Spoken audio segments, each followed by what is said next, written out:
All right, so thank you for joining us this afternoon. We are going to spend the next hour focusing in on supporting language comprehension in our primary students and how we can do that. So we will have a fast-paced, quick hour and have you out of here by 4:15. And if you've been to POPEY workshop before, we will be your familiar hosts and guides and presenters here. So I'm Lisa, and I'm the program manager and a teacher consultant for POPEY, and I'm co-presenting with my lovely colleague, Jen. So as mentioned in the chat, I'm in Vancouver, Jen's up in the Shuswap. Our contact info is there if you want to email us or get in touch. And hopefully you got our pre-workshop email directing you to our website in the professional learning section where you got our print handout for note taking. We also have an electronic handout if you'd like to refer to that later for some of the links that we'll be sharing through the session. And it did say that on our first slide, but we are recording the session, and that will be me and Jen's voices as we're presenting and the slides. And there is captioning available in the Zoom toolbar if you would like. So our goals for the next hour are looking at strategies to support students' emergent language skills, and doing that by creating opportunities for them to understand the language all around them. And so we'll be looking at some evidence-based strategies and activities for you to consider. Let's see what resonates, what clicks with you.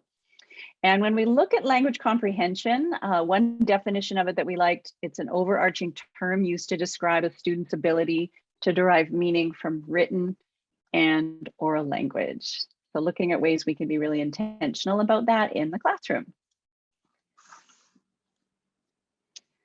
And this doesn't really have anything to do with our content today. I just thought it was quite cute. So if you can see that, I'm going to the dentist later. I'm nervous. And this guy says, don't worry, someone once told me the dentist is more scared of you than you are of them. Yeah, because you're an alligator. Oh, good point. Just really cute.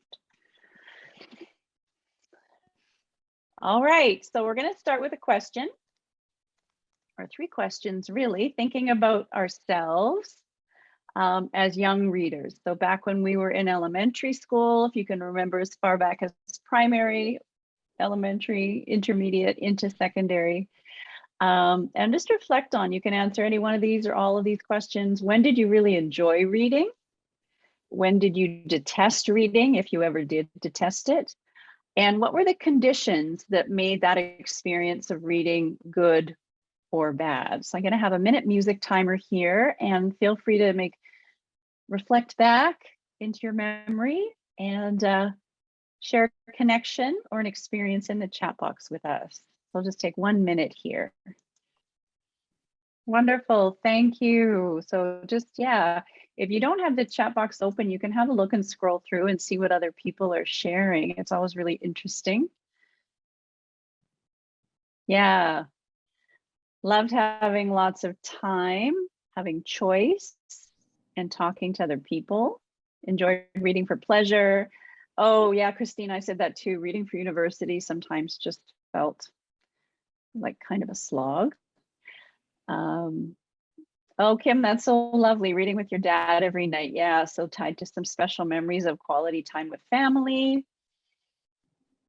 Yeah, challenging university text, frustrated. Thanks, Pamela. Yeah, getting into a series was always satisfying. When the book ended, you knew you could continue on. Yeah, things that really sparked your interest. Thanks, Kristen. Yeah, forced to read something you weren't interested in. Bit of a buzzkill. Yeah, extended times to read, being outside. Yeah, when your brain and body are relaxed, or if you, yeah, rather than feeling rushed. Yeah, series. Yeah, when you could read to your parents, showing off your reading skills. Oh, these are all really beautiful memories and experiences.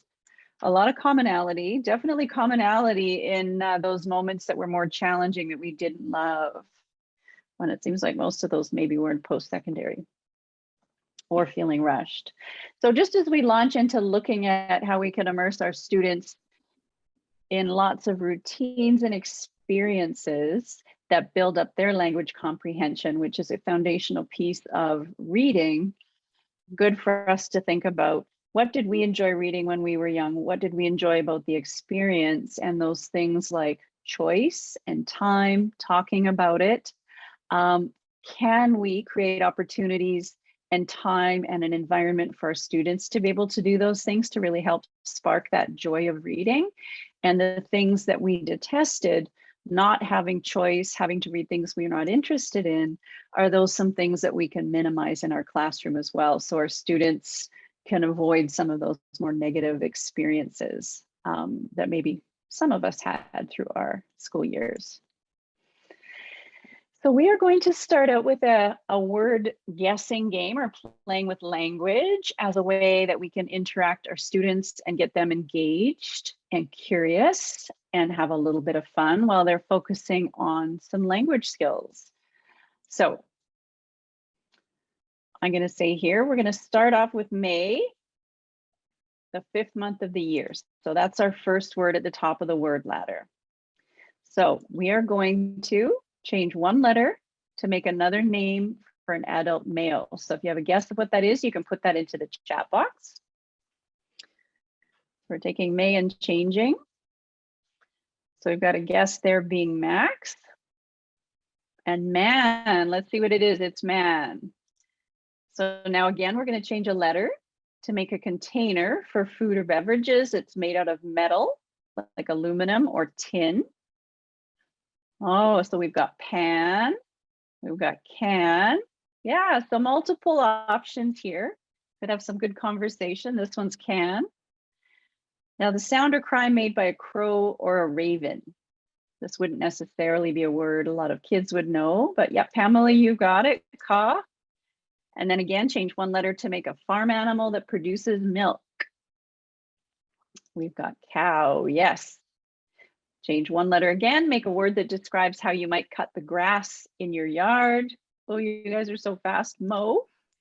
And now we're changing the pattern a little bit. We're going to add 2 letters to the end to make a machine for cutting grass. We've got mower. And then change just one letter again to make another word for strength or might. So power. So we could have a conversation there about the different O's there in mower and power, and talk about long and short vowels. So you could always build in some interesting conversation here. We're going to change one letter to make the opposite of higher. So we've got lower. And add one letter to the beginning of lower and one letter to the end. So what do April showers bring us in May? Christine's got it. Although maybe it's May showers brings us in June with the weather this year. Yeah, flowers. So this word ladder is based on Tim Rosinski's word ladders. You see the link there in the bottom left. He's got a whole bunch like this. His are for, I would say, kids are a little bit older and more independent because they give you clues.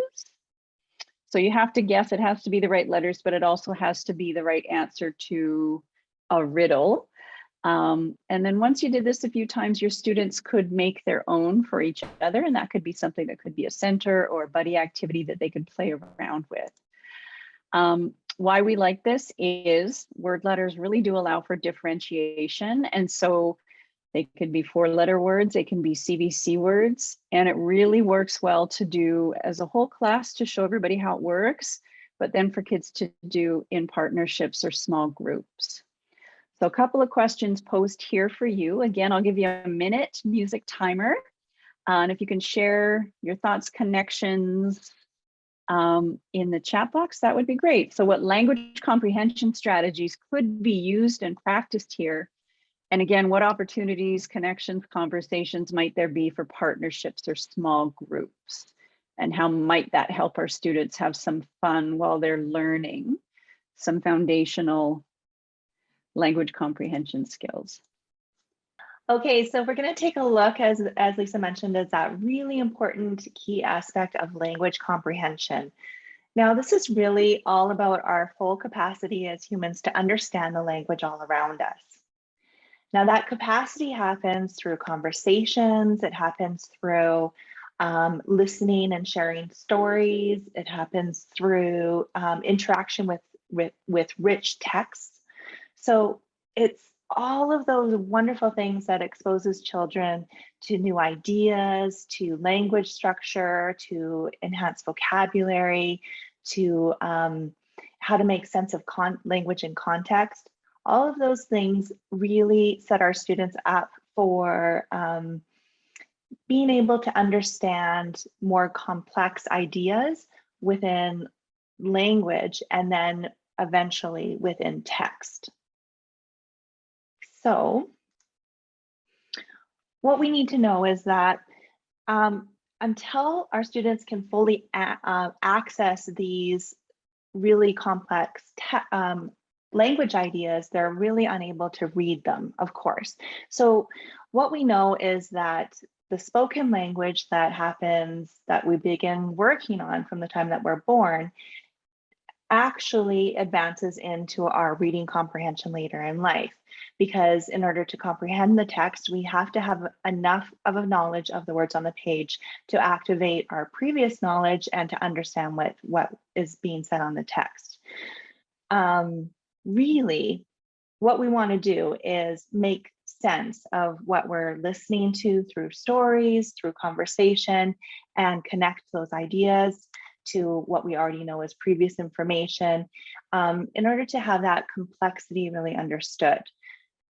In that way, reading comprehension doesn't start when our students learn to decode text. It starts from the time that they start to understand and use language in general. Which is why this is so important to talk about today, because we are getting our students as kindies, as pre-kindies, and we have all of these wonderful opportunities to have those rich dialogue and help them with their further language development.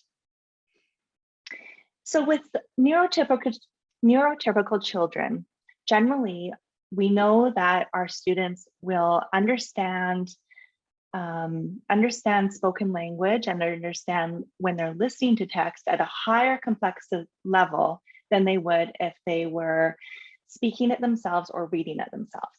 So they're able to listen to the complex language through spoken language or text and understand at a higher level with our neurotypical children.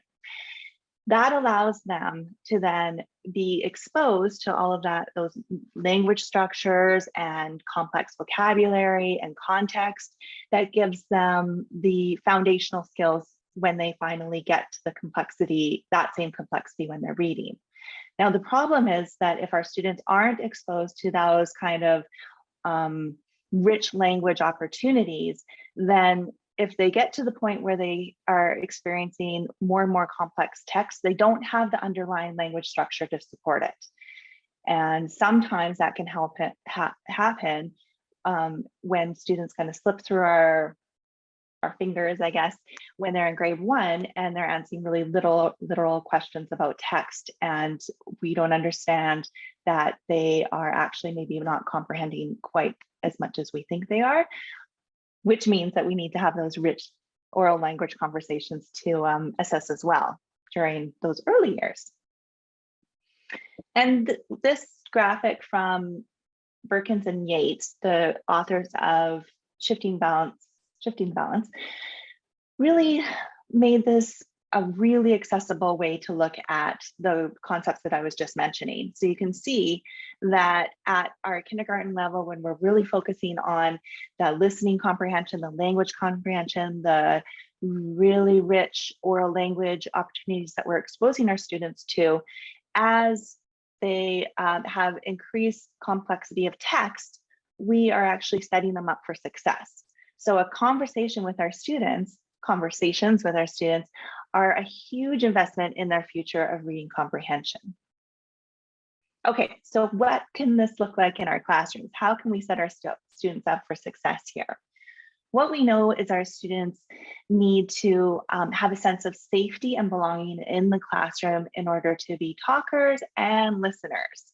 Now, you probably have students in your classroom that are a little bit more talkers and some that are a little bit more listeners. So how do we create that community so that we can invite all students to be heard, their voices to be heard and valued in our classroom? Will we build time to talk into our daily schedule so they get to know that that is an expectation, that they are sharing their words with everyone, that they're sharing their ideas, their opinions, that they value. We can set up different kinds of talk, so partner talk, small group talk, whole class talk, for our students to immerse them in different ways that they can connect with others. Some of our students will be really uncomfortable with the idea of whole class talk. So the more that we expose our students, the more that they can get that comfort level, or even have different ways to engage in talk in different ways in our classroom. We can have them notice compliments about others. I would always start my class conversation every Friday with complimenting others and noticing what we can compliment others. We can ask questions and listen to answers. The listening to answers is a big part of that one. And that sometimes has to be taught to our students, how to listen. But sharing opinions with reasons and evidence, we're going to dive into this a little bit more today. And even, this is a brilliant one, oral rehearsal before they write. And Lisa has been a huge proponent in this when we talk about our sessions on writing. And I just really admire that huge commitment to that, because it really made a difference in my teaching as well when I've been working with a few classes this year. So be thinking, how am I structuring and leading those intentional conversations? So highlighting that word intentional so that our students get to know that's part of daily practice and that we are supporting that through really explicit modeling and teaching. Okay, so here's a fun way that we can engage our students and really allow them to see how they can respond to a statement, have an opinion, because that's also a learned skill that we get, that we open space for our students to have an opinion, and then back that opinion up with some evidence. So we can have them answer the question, would you rather have a beach or a mountain holiday, and why? All of those different questions that are, there's no right or wrong answer. Absolutely. All we're working on is getting to know them, getting to know that they have a voice that's honored, and then to explain why. Often I would do this. I'm going to give you a moment to answer one of these questions. So while I'm telling you this little story, you can be thinking which one of these you want to answer. I would often have students come into the classroom in the beginning of the day and read one of these statements right beside where we had attendance, and they would just write their name underneath, beach or mountain, and write their name. So then attendance was done, because I just did a quick look at the board and saw whose name wasn't written there, or which sticky, I just had a magnet system too. So which one wasn't moved. And then throughout the day, maybe during morning meeting, I would pick 3 students' names out of the popsicle stick holder and ask them, why did you pick a beach? Your favorite place to have a holiday would be a beach and not a mountain. And then they could have a chance to explain. And throughout the day, we had 1 minute while we were waiting for the bell to ring for lunch or whatever. Then we can engage our students in that kind of daily conversation. Okay, so now that you've had a chance to think, I'm going to give you a minute to write into the chat box your answer to this and why. Fantastic, thank you so much. I was just quickly reading through these. Many of us talked about going on trips, perhaps because it's June 1st today and we are all thinking about the end of school and summer vacation and the fact that it has been difficult to travel. So wonderful, thank you so much for sharing that. And the wonderful thing is there's no right or wrong answer. We're just sharing our opinion and getting to know each other and seeing who we really connect to as well. Thank you for that. Okay, so let's change gears a little bit and talk about a different way that we can engage our students in conversation that is really intentional and allows them to really notice who has a voice and how we're responding to each other. So I'm going to introduce you to a procedure called hands down conversations. Procedure is the wrong word. What am I trying to say, Lisa? That sounds like it's a medical thing. I was going to say routine. Okay, routine. Thank you. I don't know where I went there. a routine of hands-down conversations. Okay, so typically, way back when, we had, when we were inviting students' voice into the classroom, often it was through a teacher asking a question, students putting up their hand to respond, and the teacher then evaluating the answer as right or wrong or good or not good or whatever. So that's kind of typically, where we went to with our conversations, and it was good because it had a lot of control, and everyone knew what to do. They knew the procedure. Now I can use procedure. And and they, what happened is everyone knew the drill, that the teacher asked the question, all the smarty pants put up their hands, one of them answered, they were correct, and the rest of the class either decided that, oh, that wasn't the same answer I had, so mine must have been wrong, or perhaps they were just passively listening because they knew that smarty pants were going to answer anyways. So what happens is that even now, when we look at the research even now, who are the people that aren't answering the questions and aren't having their voice heard in the classrooms?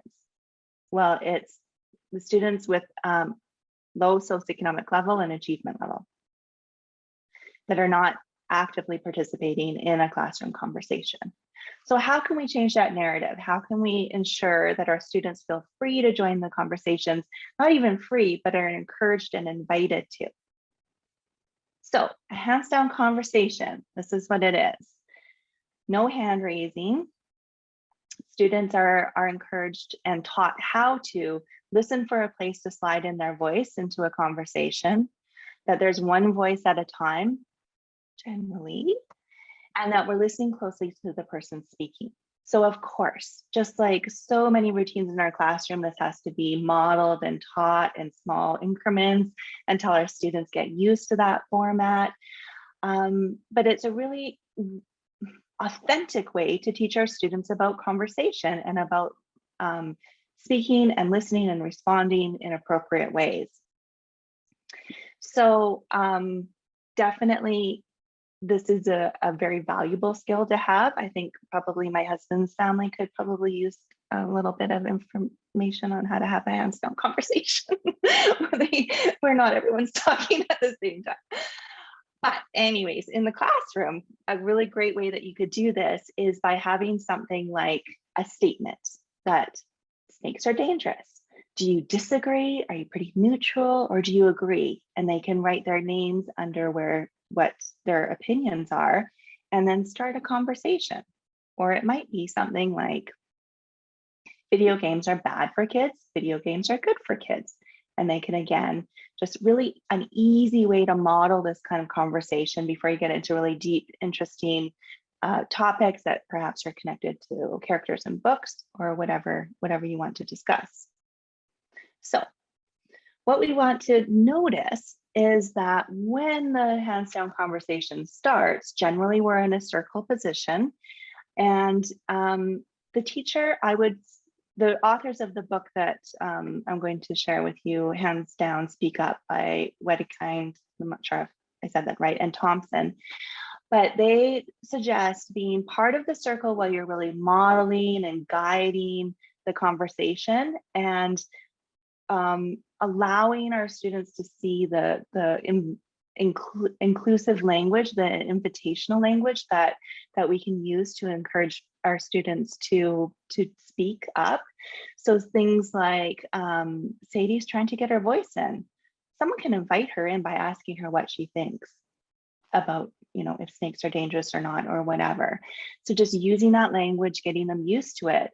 But then when our students get really quite used to this format, what is wonderful is when we can step back as teachers and observe and notice what is happening in the conversation.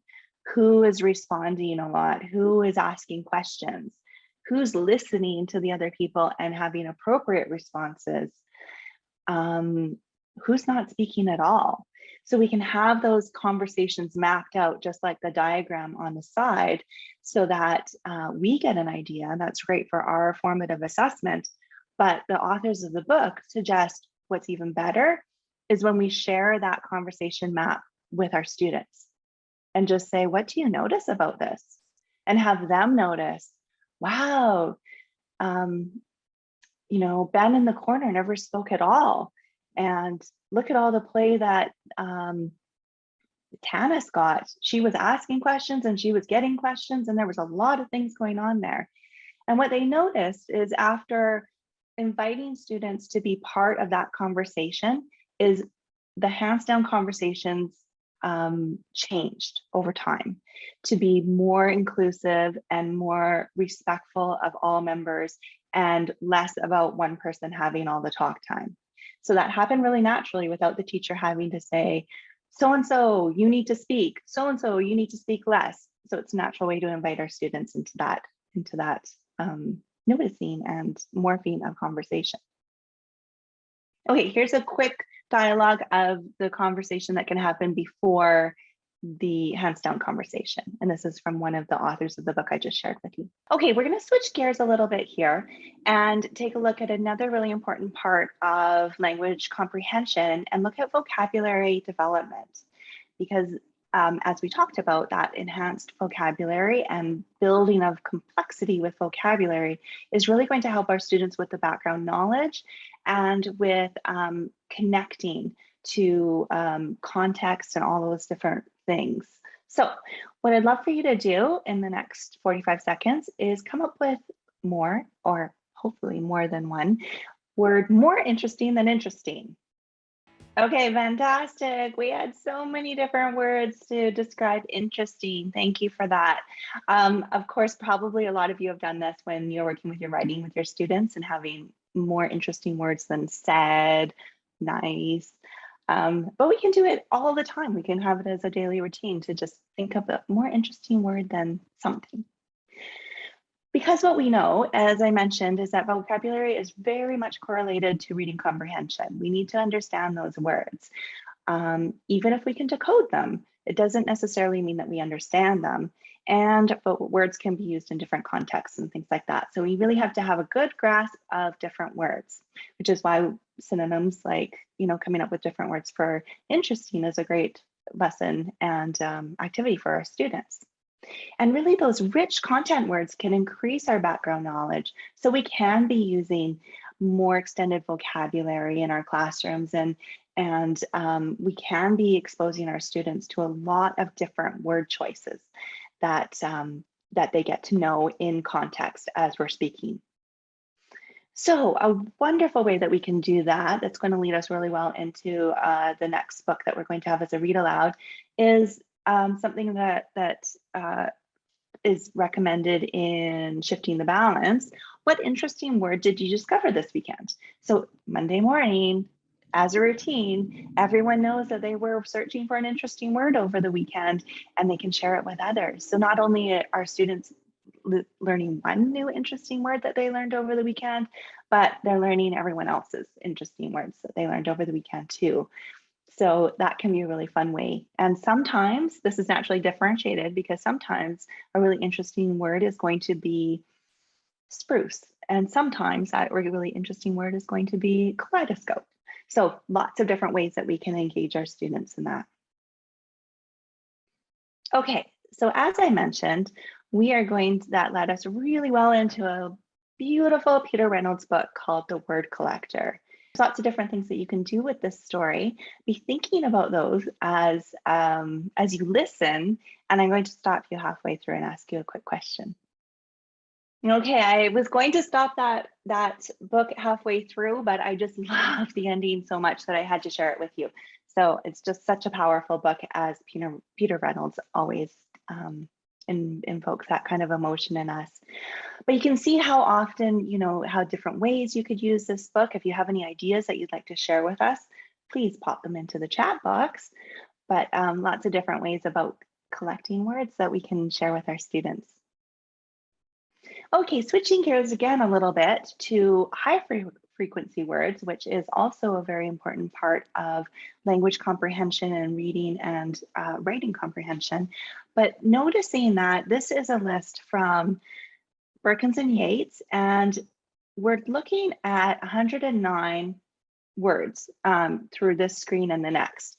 And these words comprise 50% of the words found in children's text. So you can see when we're going to be intentional about our teaching or ensuring our students have enough vocabulary to immerse themselves in different texts, that there are certain words that have very high power and are very important for our students to learn. Of the first 13 words that have little stars beside them, those 13 words make up 25% of our words in children's texts. So those are high impact words for our students to know. So I'm going to show you the last of the words here. So this is the final words that we get to know. And the most important part of this is that our time is very valuable. So we need to know how to prioritize the words that we're teaching our students. So first of all, we have 109 power words that we can introduce our students to, that we can work with in the classroom, with reading, with writing, with all sorts of different ways that we're manipulating text, just like Lisa mentioned at the beginning of the story. And she's going to do another activity at the end that will really emphasize this. And also really thinking about those first 13 words as incredibly important for our early readers and writers. Okay, so if we're thinking about prioritizing our very, very important words with our very, very limited time, because our teaching time is so valuable for us and for our students, let's think of what of the words that you see on the screen here would be the most important to teach our students. So we have low frequency as quake and choir, high frequency is went and was, and then you can see across, we have regular versus irregular words. Okay, so take a guess and put it into the chat box. Which of those words do you think you would intentionally teach?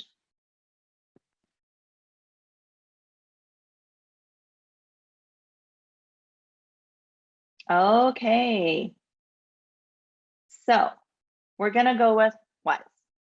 Now, why? Because hopefully, we're doing our strong phonics programs in our classrooms, and our students will be able to figure out our regular words based on our strong phonics program. So those ones, we don't need to spend a huge amount of time teaching because we're spending our time teaching phonics. Our regular low frequency word, choir, that is something that is a tier 2 word, I guess, that Berkins and Yates refer to as more of a content-driven word or a situational word that we'll bring in when we need to, and then we can introduce our students to it then. So it's not going to be a high frequency word that they're going to need to encounter all the time. However, was is high frequency. They're going to see it all the time. We know that because, it's a toughie, and it's irregular. So we need to explicitly teach it through a lot of different ways. We can teach it through orthographic mapping and all sorts of different ways that we can really intentionally get our students to connect to the fact that it's irregular and to notice those irregularities. And here are some of the other ones from that category that are both high frequency and irregular that you're going to really want to focus on. So that being said, there's also, as we go into more advanced language comprehension, perhaps more at a grade 2-3 level, we can also really set up our students for success when we explicitly teach 3 prefixes and 3 suffixes in very explicit, direct ways and give our students lots of practice with them. So if we look at the prefixes listed on the board and the suffixes, you can see that with just teaching 3 of each, we're going to end up having our students successfully understand, read, write, and understand over 50% of the words. So over 50% of the words have those prefixes, and over 50% of the words have those suffixes. So you can see how easily we can set our students up for success in that way. And then other ones that come our way, we're doing more incidental teaching and as we need to teaching, but these are our foundations. Now, the last thing I'm going to talk to you today about that more advanced language comprehension is that once our students realize that our text is growing with complexity, they need to know that language follows that complexity with many different nuances. And this is a very difficult thing to teach some students because they need to understand that it's not just being able to read a word, it's actually being able to read the context of the word. Is this a negative context or a positive context or connotation, sorry, in this context? Is this formal or informal language? Is it serious or ironic? So there's lots of different ways that we can do that. I think I would have been all over the Wordle craze if it was around when I was a kid. So hands up, maybe if you play Wordle. So this is another type of a game. We can have high engagement, have literacy learning happening, have students be really invested in guessing. But what they'll also learn through playing games like this is they will slowly begin to understand more fully and more completely how some of those really key rules and patterns in language work. So if you haven't played Wordle before, for adults, it's in the New York Times. They're all 5-letter words. You do your first guess. If the letter you've guessed is right in the right spot, it's green. If you've guessed a correct letter, but it's in the wrong place, it'll show you yellow. So then you have 6 tries to go through and guess your guess. There is a Make Your Own Wordle website. We've linked it there at the bottom. And I think you could adapt this and do this with younger students with 3-letter words and do CVC words and just do it manually on the board and have it be a class group activity. So I made a custom Wordle for us. I'm going to open up the chat box so that I can see. And I just pre-recorded this. So I'm going to play the video, but I'll talk through it as I'm playing. So 5-letter word, think of any. I'm starting with 3. Okay. So I know that E is in the right place and there is a T and an R, but they're in the wrong spot. So if you want to put in a guess of a word, what would you try next? You can enter that into the chat box. I'm going to keep going with my own guess. Okay, great. Good one. Thank you, Christine. Street. I'm trying to try after. Look at that. This almost never happens. So the T, E, and R are the right letters in the right place. And there is an A, but it's in the wrong place. Process of elimination. I know where that A needs to go. Okay, yeah. So Christine, oh, Kristen, yeah, alter later. Let's see. Okay. No. So I'm looking down at that keyboard. What else could it be? What other words start that it could work? We've got gator, we've got water. Okay, so cater. Okay. I'm running out of guesses. I'm getting a little bit nervous. Process of elimination. I'm trying some things out. 5th guess, water. Winner. Okay. So a really quick and easy way to get a group engaged and to have some really nice conversations around the vowel sounds and lots of the elements here to do with that foundational language stuff. Nell Duke, who's a really wonderful reading expert, wrote an article about what Wordle can help remind us about effective phonics and spelling. So as I mentioned, it's those rules and the patterns and what our students will learn, just like adults playing Wordle learn. Some letters are more common than others. The position of letters in a word matters. Letters and sounds don't have a one-to-one match. And vocabulary knowledge is important to word reading and spelling. And final, most important one, maybe that phonics and spelling can be engaging. So I encourage you, try it out with your students, depending on their ability, the grade you're teaching. It could be 3-letter words, 4-letter words, 5-letter words, and then they could create them for themselves. That might be a fun activity for them to focus on. Yeah, anyways, thanks for playing. That was very lively and quick. So I've got this Nell Duke quote. It is from that article. Engagement deepens further as children actually deploy their developing phonics and spelling abilities to read and write texts to inform, persuade, entertain, and innovate. So we pulled from a lot of articles for this to put this workshop together, and the one book, Shifting the Balance. Any of those links you can click on. We've got Tim Rosinski's Word Ladders, and then in the videos you'll see there we've got Poppy's YouTube video. So we have a little demo video for Word Ladders, how they work. It would be something that you could show your students, you could show parents and have parents do them with their kids over the summer. our contact info here again. If you want to get in touch, please do. If you try something with your students, let us know how it goes. And we'll leave you with a really sweet short video and a big thank you and lots of appreciation for you taking time to be here. So thank you, thank you.